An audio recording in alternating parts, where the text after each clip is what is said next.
Good afternoon, everybody. SuperJack01 here. Now, I'm back again. Sorry it's been a month since I last made a video, which was my update.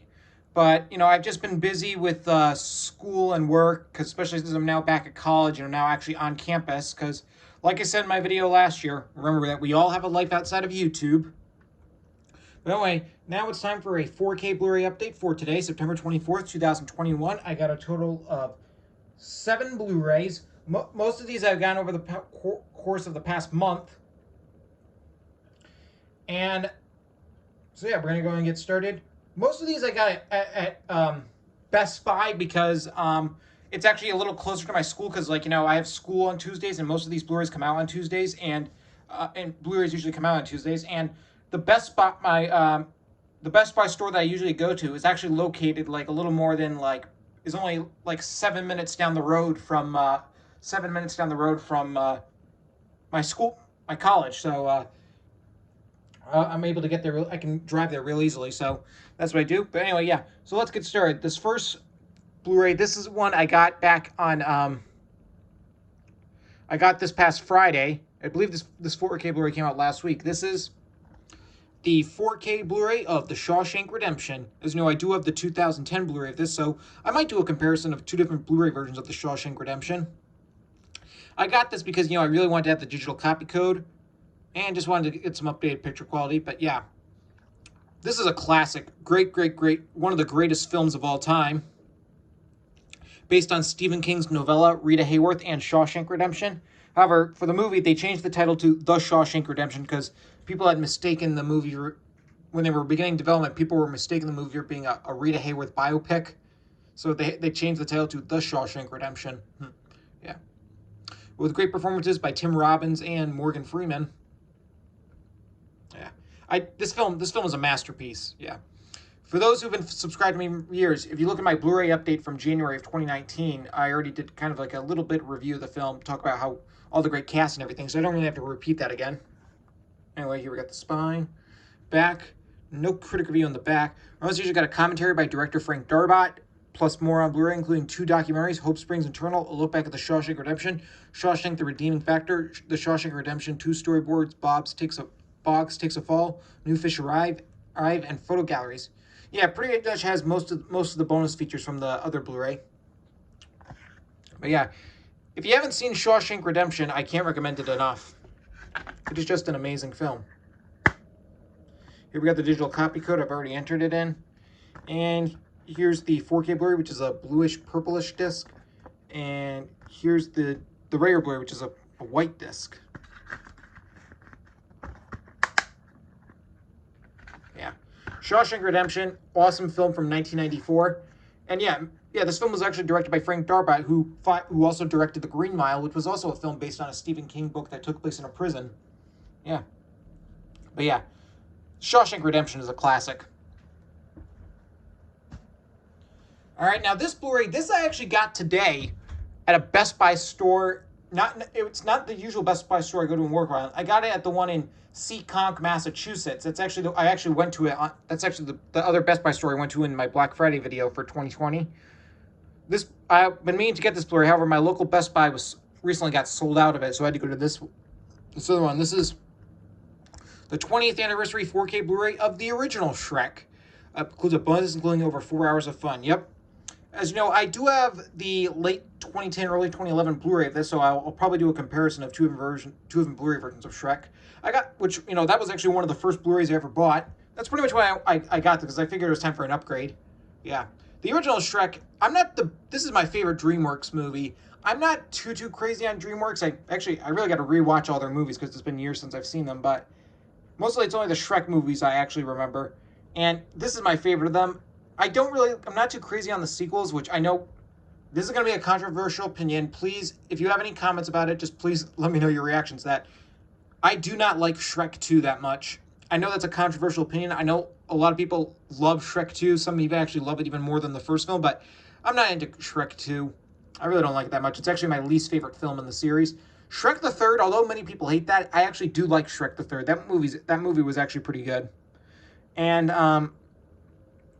Shrek Forever After is also pretty good, but just Shrek 2 just never had my interest for some reason. But yeah, the original Shrek, though, this is a classic. This is also one of my favorite animated films of all time. This is a reissue, I believe. This Blu-ray came back in May. It was released by Universal. I believe this is going to have unfortunately going to do this logo plastering, because believe it or not, I actually saw the re-release of this back in April. Fathom Events re-released the film in theaters for its 20th anniversary. Because yeah, this year marks the film's 20th anniversary, because the film itself came out in theaters in May of 2001. And when I saw the 20th anniversary re-release back in April, and before the movie began, before the DreamWorks logo, it had the 2012 Universal logo. Since Universal, DreamWorks is now owned by Universal. And I'm not too crazy on that logo plastering, because it just feels weird seeing the Universal logo before the movie, because this is not a Universal movie. Universal did not own DreamWorks when the film came out. That's a little minor nitpick, but the rest, I haven't spun the disc yet, but I will soon. Here we got the spine. Sorry for going on a little ramble like that. Back, the greatest fairy tale never told. 4 times sharper than full HD with HDR for brighter, deeper, more lifelike color.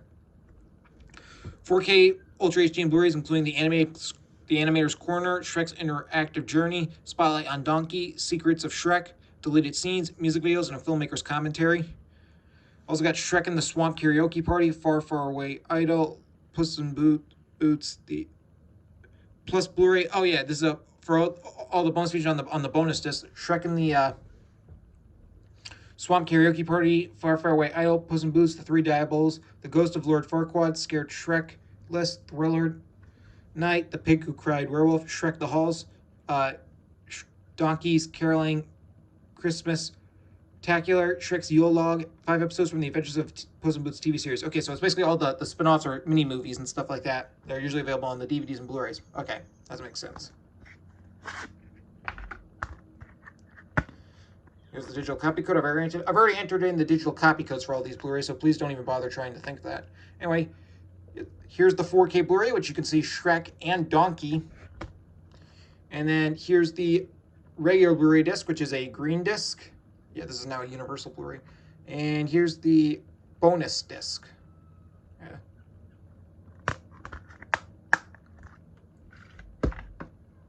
Okay, yeah, this is a Universal Blu-ray.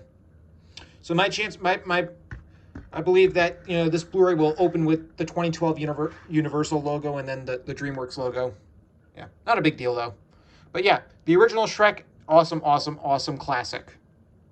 Trust me, I believe Shrek 1 is better than Shrek 2. All right, now this I got at Best Buy and working on back on September 7th. This Blu-ray came out on September 7th, and this is the big one. Yep. Zack Snyder's Justice League. Yep. This is currently my favorite film of 2021, and also my favorite DC Extended Universe film. And for those who haven't seen this, I'm sure everybody knows what the Snyder Cut is and everything, but for those who haven't seen this, who don't have HBO Max, and want to see this film, definitely buy this Blu-ray. Either the regular Blu-ray or the 4K one. I know Eric MacArthur has already gotten the regular Blu-ray. And I believe Eli Grande has also either gotten the 4K Blu-ray or the regular one. I don't know which one he got. Eli, please let me know in the comments center, because I know he told me that he is going to get this Blu-ray. Fortunately, there was no digital copy, which is kind of a disappointment. But I'm not surprised. It just shows how Warner Brothers had absolutely zero interest in releasing this movie. I mean, the Blu-ray, the home media trailer that they posted on their YouTube channel is now unlisted. Yeah. I don't know why Warner Brothers is so against this version of the movie. It's like, I'm wondering, do they really hate this version, or do they just not want to admit that they screwed up by interfering? Yeah, this is nothing like the 2017 theatrical film that Joss Whedon made, or now we should call it Justice League. And actually, hang on. Speaking of that version,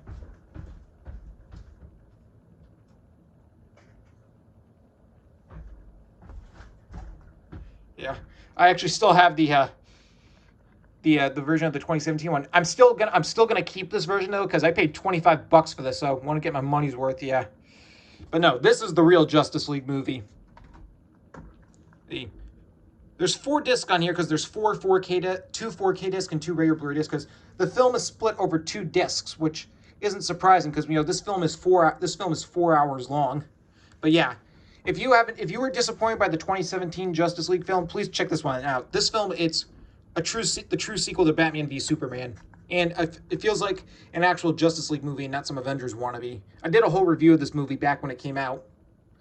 I'm debating about I actually signed up for HBO Max just to see this movie, so now that I have this on Blu-ray, I'm debating about whether or not what I'm going to do with my my HBO Max account. But anyway, here we got the spine, back. One of the greatest superhero movies ever made is by Jake Hamilton of Good Day Chicago. I do agree. And there's only one bonus feature on here, which is The Road to Justice League. Director Zack Snyder reflects on his trilogy of films in the DC universe. Also, hashtag restore the Snyderverse. Yeah. Yeah, the theatrical version of the movie was rated PG-13. This version is rated R for violence and some language. Yeah, because this film is actually a lot more violent than the 2017 one. Here we got a promo for HBO Max. Here's disc 1 of the 4K, which has the first half of the film and then the bonus feature. And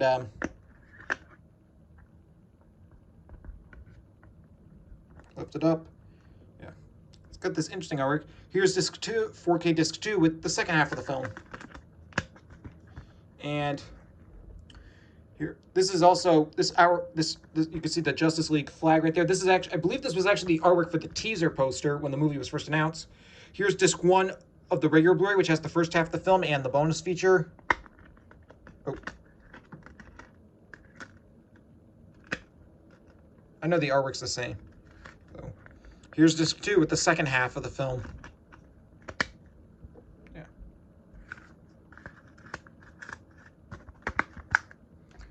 Yeah, Zack Snyder's Justice League, awesome film. Definitely recommend it. And this Blu-ray, from what I hear, this Blu-ray topped all the Blu-ray charts. You know, it just shows Warner Brothers. Yeah, Warner Brothers is refusing to. They've never even released the streaming numbers for this. They really did not want this movie to succeed. I honestly would love to hear their explanation. All right, now this Blu-ray, this I actually got this past Tuesday at Target in Warwick Island. Yeah, instead of going to Best Buy, I actually went to Target. And this Blu-ray actually came out on Tuesday. This is the 4K the 4K Blu-ray of F9, the Fast Saga. You know, this is the 9th film in the Fast and the Furious series. Saw this in theaters back when it came out back in the summer, because this film was released after being delayed numerous times, because, believe it or not, this movie was supposed to come out back in May of last year, or even before that. This movie, when they announced this movie back in, after Fate of the Furious came out, they had a release date set for April 19th of 2019. However, then they moved the film to 2020, because instead they decided to do the Hobbs and Shaw spin-off movie, and so they moved it around a couple dates, and then so they set a release date for F9 for May 22nd, 2020, and that's how they shot the movie, and they released the first trailer for it back at the very beginning of February of 2020. But then the film, it was one of the first films to be delayed because of COVID. I believe the first film to be delayed from COVID was No Time to Die, and which was at the time, that movie was supposed to come out back in April, and then they moved the release date to like November or something, and then a couple other movies got delayed after that, like Quiet Place Part 2, the Mulan remake, and a few other films, and then eventually they moved this film. But the thing is, this movie, at the time, the release date was like way later than other films, because back when the pandemic began, when all those movies were getting delayed, films like No Time to Die or something, they were being moved from April or March to be released later that year from like September or November. F9 was different because they said it was moving its release date from May 22nd, 2020 to April 2nd, 2021. So they were delaying the film by a whole year. And it kept that release date for a while. And then, of course, those other films I just mentioned, they eventually got delayed. However, then in late September, early October of 2020, the film's release date was then moved to May 28th because No Time to Die took the April 2nd release date. Of course, then that movie actually got delayed again. So now No Time to Die is actually now coming out on October 8th. And then in mid-March of this year, they announced they were delaying the film again, but this time only by a month. They instead decided they were moving the release date to June 25th, 2021, and that's when the film was released. I saw the film that night with my friends Zach, Mitchell, and Colin at the Showcase Cinemas movie theater, and I liked this film. I will admit, though, it's... oh, hang on one second. It's the most unrealistic film in the series, if you ask me. I don't know, something about it just felt so off about the other films, probably because this is the first Fast and the Furious film since Tokyo Drift to not have Chris Morgan write the script, because Chris Morgan, he was busy writing the script for the Hobbs and Shaw spinoff. So because of that, the script for this film was written by Daniel Casey and what's the other writer's name? Alfred Botello, who also co-wrote it with Justin Lin, the director. Because this film marked the return of Justin Lin to direct the franchise, because Justin Lin had previously directed films 3, 4, 5, and 6. He didn't direct 7 and 8, though, because 7 was directed by James Wan and 8 was directed by F. Gary Gray. But Lin came back to direct this film, and he's also going to be returning to direct films 10 and 11, the two-part finale, which the 10th film is currently scheduled to come out April 7th, 2023. Yeah, sorry, I have a lot to say about this. And then, let's see, what else do I have to say? Yeah. I'm hoping that they bring back Chris Morgan to write the script for 10 and 11, because they really need him back. This was not a bad film, though. Here we got the spine back. Unbelievable, jaw-dropping action saved by ION.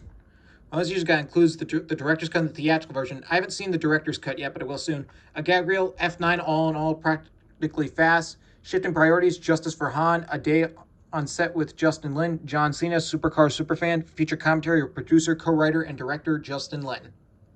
Yep.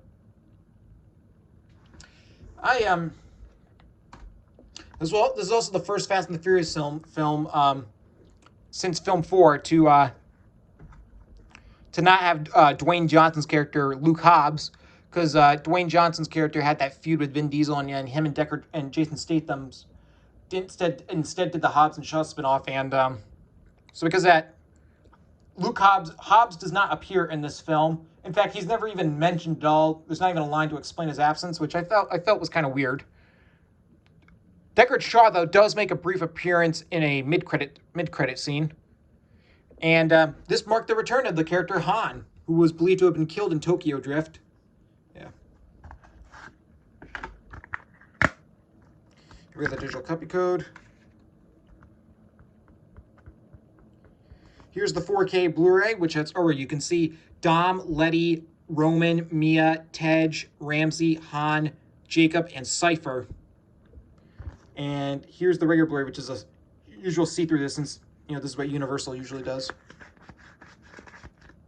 This film broke several pandemic records at the box office. It made over like 700 million worldwide, mostly because this film, the Fast and the Furious films, are huge internationally.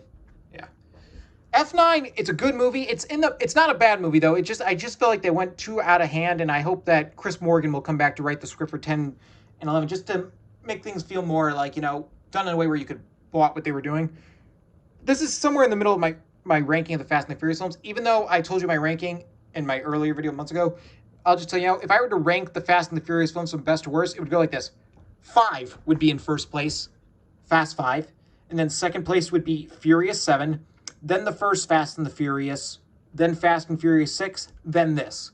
Followed by Fate of the Furious, Fast and the Furious Tokyo Drift, and Too Fast, Too Furious. By the way, I was just ranking the main films in the series. I wasn't counting the spin-off Hobbs and Shaw. Yeah. Yeah, but F9, not a bad film. Really, really enjoyable. All right. And next up, this Blu-ray, I got on August 31st, the day it came out, at the Walmart store in Warwick, Rhode Island. I had to go like 3 different stores to find this, and this is one of my favorite films of the year. Yep, the Blu-ray of In the Heights, a dazzling dance-filled movie stayed by Deadline. Yeah, this is an awesome film based on Lin Miranda's musical of the same name. Yeah, this is a great film. Saw this in theaters back on June 11th, I think it was. It was opening night. Yeah, this is a great musical. It's too bad the film did so badly at the box office. Probably because it was also, since it was a Warner Brothers film, it was released on HBO Max at the same time. Yeah. Yep. And this film was directed, is the same director, it says, from the creator of Hamilton and the director of Crazy Rich Asians, which the director was John M. Chu, or Cha. Please forgive me if I mispronounce that. Yeah. Awesome, awesome, awesome film. This is currently my third favorite movie of the year, only behind Zack Snyder's Justice League and Nobody. Yeah. Anyway, here we got the spine, back, a celebration of community, family, heritage, and dreams to by Langtanks of Lens. Well, you just got Pensia FI making the In the Heights documentary, including Wepa, The Music in the Air, and more. In the Heights sing-alongs, two of the film's most spectacular musical moments are enhanced by colorful karaoke-style lyrics. Get ready to sing and dance your heart out. Yep.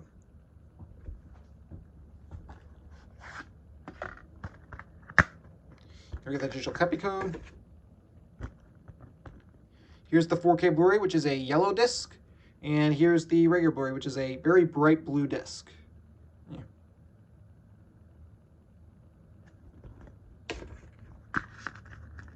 Yeah. In the Heights, awesome film. I hope this film gets nominated for Best Picture. Or the Golden Globes get nominated for Best Picture, Motion Picture, Musical, or Comedy. But yeah, In the Heights, awesome, awesome, awesome movie. All right, and last but not least, this I got at Best Buy 10 days ago. I believe it was the 14th, and that's, yep, the 4K Blu-ray of Black Widow. 4 times sharper than HD. And bonus includes deleted scenes, gag reels, featurettes, and more. Yep. And